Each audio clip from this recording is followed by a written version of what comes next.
ધોરાજીથી સમાચાર સરદાર પટેલ માર્કેટિંગ યાર્ડમાં ડુંગળીની આવક ઘટી છે। દરરોજ માત્ર 1200 કટ્ટા આવક થઈ છે। કમોસમી વરસાદથી પાકને નુકસાન થયું છે। દર વર્ષની સરખામણીમાં આવકમાં ઘટાડો નોંધાયો છે। ડુંગળીના ભાવ પ્રતિ મણ ₹100 થી ₹300 સુધી બોલાયા છે। ભાવમાં 20 થી 30 રૂપિયાનો વધારો થયો છે। સારી ક્વોલિટી વાળી ડુંગળીના ભાવ વધુ। હાલના ભાવથી ખેડૂતો અસંતુષ્ટ છે। ₹500 પ્રતિ મણ ભાવની માંગ છે।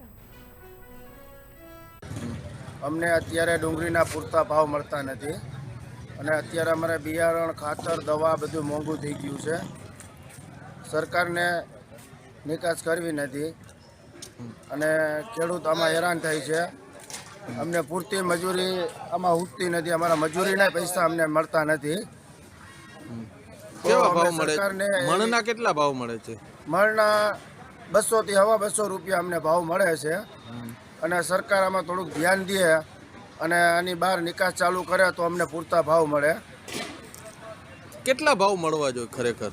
ખરેખર અમને ₹500 તો મળવા જ જોઈએ મણ દીઠ ડુંગળીના અને આમાં અમે ખોટા હેરાન થાય। અમારી ખોટી મજૂરી ચડી જાય છે। આજે ડુંગળીની આવક 1100 કટ્ટાની હતી। એબાઉટ ભાવ ઊંચા નીચા ગણી તો 130થી માંડીને ઉપરમાં ₹305 હતા। ક્વોલિટીમાં થોડો સુધારો થયો છે જેથી કરીને ભાવનું થોડુંક ડિમાન્ડના હિસાબે 10, 15, 20 રૂપિયાનો વધારો છે। ક્વોલિટી જેમ વધારે સારી આવતી જશે એમ ભાવ થોડા વધશે। આગળ ગવર્મેન્ટે થોડું બાંગ્લાદેશ એક્સપોર્ટ આપ્યું છે એના હિસાબે પણ ભાવનો થોડો વધારો છે। તો આગામી સમયમાં ક્વોલિટી સારી આવતા ભાવ સુધારવાની આશા છે।